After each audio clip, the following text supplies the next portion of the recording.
All right, so here's how I fixed it. Here's how I made it to be better for France and to be able to kind of cool down all the tempers of everybody that everybody has going on in France at this point. So what he did was he converted to Catholicism. Was he really Catholic?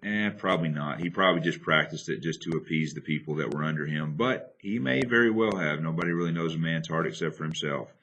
But he knew that him being a Protestant, he's not going to have the support of the 93% that he had left of the total population. So he did that to make sure that people were okay with him being the leader. He just converted to Catholicism for the people of France.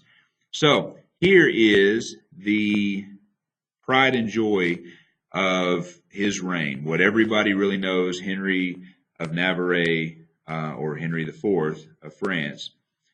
This is what everybody knows him for. So he issued what's called the Edict of Nantes in 1598. The Edict of Nantes essentially ended everything that had been a problem.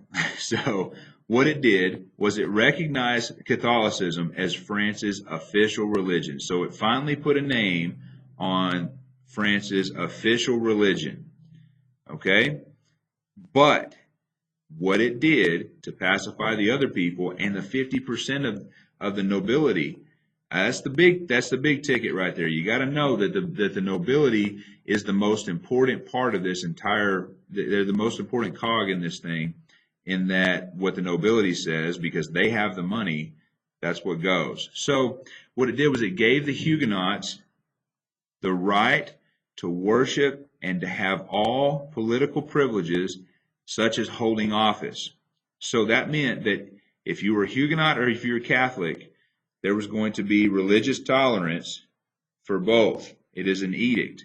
And if there was not religious tolerance, it would be met with punishment. So this religious tolerance, it's important to see this, religious tolerance is going to give us the it's going to be the basis of the Edict of Nantes, and it is going to be Henry of Navarre's pride and joy.